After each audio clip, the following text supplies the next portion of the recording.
Well, I was talking about the beef box. Now we come right to the source here. Joel Salatin. This is, what's the phrase you have? Mob stocking, herbivorous, solar conversion, lignified carbon sequestration, fertilization. So why does this make better beef for beef? Let's go through mob stocking. Mob stocking. What that means is that notice how they're mobbed up. They're not spread all over the farm. They're mobbed up in a mob like they would be in the wild to protect themselves from predators. Right. So that's mob. Mob stocking, it's stock. Okay, so it's mob stocked as opposed to, you know, sparsely stocked. Right. Okay, Like most farms are. Like most continuously stock. grazed Yeah, like out you there. see the neighbor. Yeah, they've got, you know, 40 head on 100 acres. You know, here there's almost 300 head on essentially 4 acres. Yep. For a day, one day. You know, and so you can see, you know, you can see right here where they were. Here's where they were yesterday. Here's where they are today. So in 24 hours, this looks like this. Yep. Okay. And so it's better for the land, and do you think it makes better beef? Well, absolutely. So what it does, it means that the beef is not eating grains and, you know, chicken feathers and manure and stuff like they feed them in the industry. They're eating actual, you know, they're actually eating, you know, green material. That herbivore is a 4-legged sauerkraut vat, you know, and so they take cellulose and they ferment it in their rumen, and that's what makes them grow. They're not supposed to have, you know, grains and manure and feathers and, you know. That's what they feed them in factory farms. And silage, which is, you know, fermented acidulated stuff. They're supposed to do the fermenting, not fermenting done before it gets to them. So mob stocking, herbivorous. They're herbivores. Herbivorous, solar conversion. So this is solar energy. This grass is 95% solar and only 5% soil. Yeah. And so the earth is supposed to be on a weight gain program. You know, all this free solar energy is supposed to be converted into biomass. So solar conversion, lignified carbon. We want the carbon to get long enough that it actually goes through some lignification. And the lignification changes the starch and carbohydrate balance so that it actually feeds microbes with energy. Huh. All right. So you're saying the cows, most farms, the cows are eating grass that's too short. Too short. It's like Snickers bars. It's too short, and as a result, the microbes don't fully develop both in the rumen of the cow or in the soil. Yeah. Where was mob stocking, herbivorous, solar conversion, lignified carbon? Okay, this is carbon. The plant is inhaling carbon dioxide, exhaling oxygen, and breaks off. That's where the carbon comes from. It's taking in CO2, inhaling, and then exhaling oxygen and breaking off the carbon. Lignified carbon sequestration, and this carbon, a lot of it gets sequestered down in the roots and in the soil structure. Fertilization, when you sequester carbon, that creates fertilization. That's the way nature. You know, nature didn't put on chemical 10-10-10 right for a millennia, right? They used bison, wolves, movement, migratory choreography. Okay. And so we don't have the wolves, we don't have the bison, but we do have very high-tech computer microchipped electric fencing, which allows us to essentially put a steering wheel and a brake and an accelerator on that 4-legged pruner and move it with the same precision. That herd of cows, we can move as precisely around the landscape as you can a zero-turn mower on a golf course. Yeah. That's cool. So basically, first time in human history. People eating this don't have to feel bad that the beef is destroying the land. No, that's right. They can eat good food and know that they're actually regenerating the land. Exactly. On our farm at home, we've gone in 50 years. We've gone from 1% organic matter to 8% organic matter in that period of time. And most factory farms are going backwards. Yours is yes, going forward. That's right. And feeding thousands of people. Right. And so the beauty of this is it's ecologically productive. It's nutritionally superior, because when they only eat this, the omega-3, omega-6 fatty acid profile stays correctly. This is full of way more vitamins and minerals than corn. Yep. Like salad bar, right? So we call it salad bar beef, right? Yep. And so that makes, like, for example, this beef has 300% more riboflavin than grain-fed beef. Mm-hmm. Well, riboflavin is the essential fatty acid that it's called the nerve vitamin. It's what calms you down. Yeah. And you wonder why people are, getting angry all the time and, going nuts and suicide and whatever. Well, part of it is because they're not getting the riboflavin, which makes the nerve endings work better. Yeah. So anyway, I mean, it's an intricate, it's a complex relationship, but for sure, we say you are what you eat. Well, you also are what you eats. Yes. So what you're eating, the beef, the eggs, the chicken, the pork, yeah, is eating junk. Yeah. it's junk. It's like junky Hippocrates food, junky said, meat. the founder of modern medicine, make your food your medicine. That's right. That's Make the your food your prevention. medicine. You got billions and trillions of dollars spent on healthcare because people are trying to cut costs. Right. Let's look at some of these. Yeah, you can see there's a variety. There's different orchard grass, fescues. There's red clover there. So they're not just eating one That's thing. right. It's a whole diversified salad bar. Yeah. I like this stuff here. Oh man, red clover. And this also builds the soil. Yeah. Now, instead of using trees where the cows destroy the trees and also concentrate manure, you came up with this contraption. How long ago did you come up with this, the Shade Mobile? Well, this was one of Dad's first big additions back in the 1960s. We built a Shade Mobile at the home farm, but now that we lease a lot of land around, we want to be able to put them on a public road and move them from place to place as we move the herd around. So we needed something smaller and modular. Yep. And so we started getting old hay wagon chassis and just elongating them. And we've got 3 hooked together, so we've got enough shade here for the cows, and they're all hooked together. So to move them, I just back up with a pickup truck, hook up to the front end, and the whole thing's like a train and just moves right through, big enough for all of them to have a portable shade tree.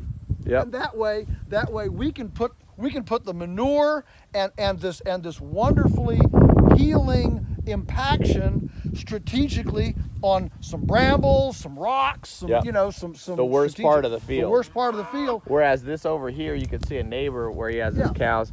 And all those the cows trees. for years just go right under the Yeah, tree. and you can see the brown under the tree there, where the cows have been, and it's called a campsite. And so they translocate nutrients from out in the field to under the tree. Well, you want the nutrients out in the field where they came from. Yep. And so this is like a portable shade tree to be able to put all those goodies right where we want them to go. And it gives the cows a clean lounge plot every day. because you move it. Yeah, because we move it. So you talked about the riboflavins different. What people don't understand, most people in the city, what does the average cow, what is the average burger from a place like McDonald's, Burger King, or even a nicer restaurant? What's in that? Is it amalgamated beef from different sources? Is it downer cows? Well, I mean, all sorts of things. The fast food burger industry thrives on spent dairy cows. Yeah. That's what that thrives on. There are other. Then when you get into Feedlots. Let's talk about the feedlot. Prime beef, grain-fed beef that you'd find at like Ruth's Chris Steakhouse, that sort of thing. That's all from a feedlot. Yeah. Because you can't get them that overly fat on salad bar. But is that good? Because people think, corn-fed beef, that's what you want. Yeah. Well, the beauty of that is that it covers up a multitude of mistakes. This right here is like fine wine.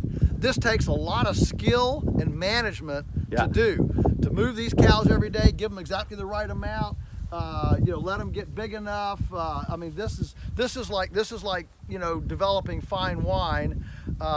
Whereas with corn, you can mismanage, you can do all sorts of things, but you dump enough corn and you can make even a poor animal, put on fat. But isn't that meat fattier that when it's too yeah. marbled? They talk about marbling. It's way fat, and it's bland. The taste is bland. Yeah. It's tender, but it's bland. Yeah. And so our meat actually has a taste to it.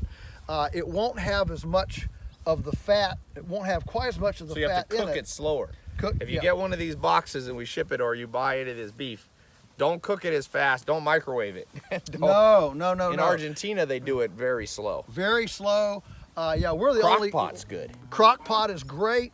Goodness, and let it age. I mean, you can let it thaw real slow, like put it in a refrigerator and let it thaw for 3 days. Okay. Let it thaw real slow. That's even better. So yeah, everything about this is about slow. Is about take your time. Take slow food movement. Yeah. Now the other thing is, you were talking about this omega-3, omega-6. When the cows eat a lot of corn in confinement, the nutrient profile is actually different than grass-fed. Yes. Alan Nation would always talk about that. Yeah, Look, yeah. By the way, notice all these birds. This is a good sign. They're coming in, eating the flies. These are barn swallows, which are close relatives of purple martins. Yep. And what they're doing is they're sweeping the cows. As the cows walk, they disturb the bugs in the pasture, and the birds are harvesting the bugs. So there's a very symbiotic, synergistic effect here. If in a continuous grazed pasture, you don't get nearly the number of bugs and insects that we do when you let it develop to a lignified carbon standpoint. Yeah, that's why you don't see that many flies. This many cows normally would have a lot more flies, but these they're coming through eating. There's almost no flies. Yeah, look at that. So going back to the quality, you've done some tests, and they've tested grass-fed versus confinement, and they found omega-3 versus omega-6. Yeah, well, riboflavin is one. I mean, there's the polyunsaturated versus the polyunsaturated as a relationship to saturated. Yep. That's a different profile. Vitamin A, vitamin D, all of your basic vitamins. The profiles are well documented. There will be a little difference from farm to farm on that, but the trend line, if you finish an animal on grass, if you actually finish them on grass with no grain, that nutrient profile is going to be completely different than corn or organic corn or anything. Yeah, so even organic. Most organic is still coming from a feedlot. It's still coming from, and I'll cut in some footage where you see it's just dirt and mud, manure and muck in the cows.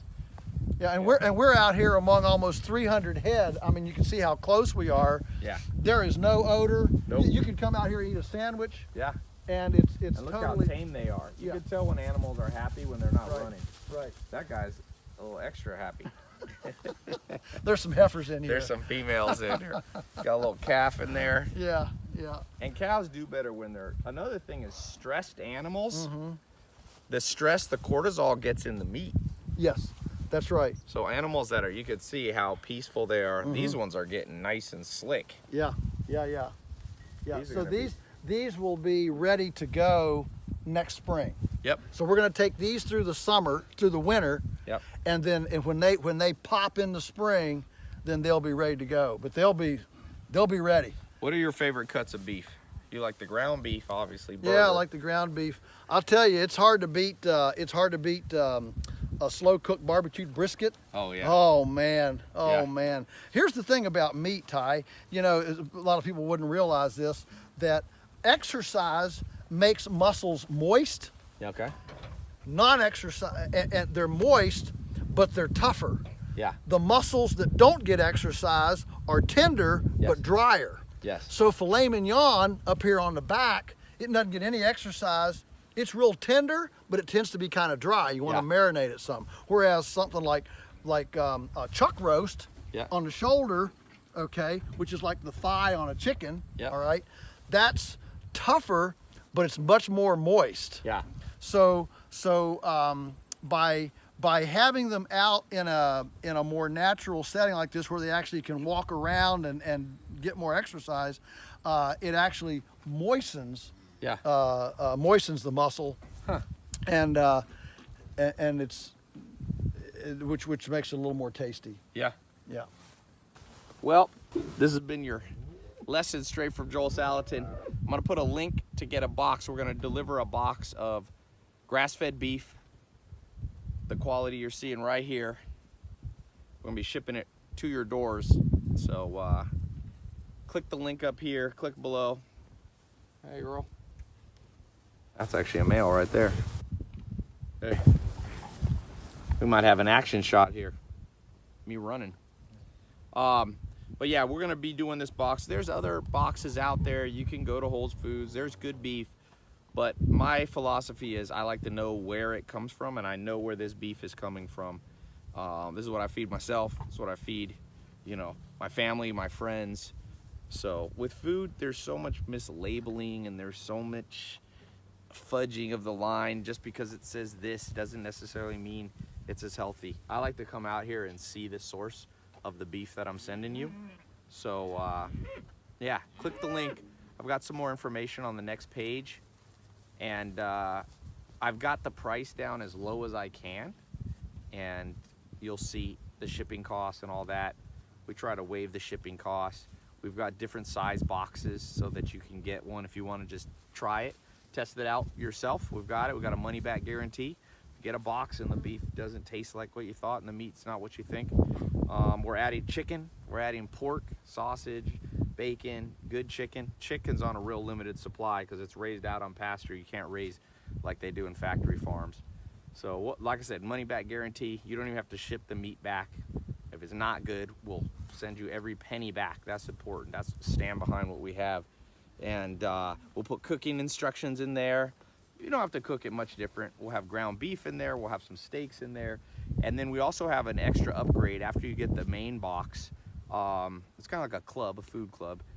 We'll also have an upgrade if you want to quickly, if you have a freezer and you just want to fill it up, we've got some larger options. So if you got a big family or you got an upcoming thing, so upcoming barbecue or event, you may want to get some more. And this will sell out, just to be clear. I know people say that a lot. Oh, we will sell out. There's not that many farms raising it like Joel does, like Polyface Farms. So there's definitely limited supply. I've only been able to get them to agree to give me a certain amount of beef every month. So do not procrastinate. Joel's pretty famous. You might have read about him in Time magazine. You know, he's probably the most well-known farmer in the world, and you're getting that opportunity to get the food. I own a ranch, a farm right next to his farm. So I've seen it with my own eyes. Is my first apprenticeship. I went when I was 19. I worked, raised cows this way. So this is the good stuff. This is what you want to eat. And it's funny.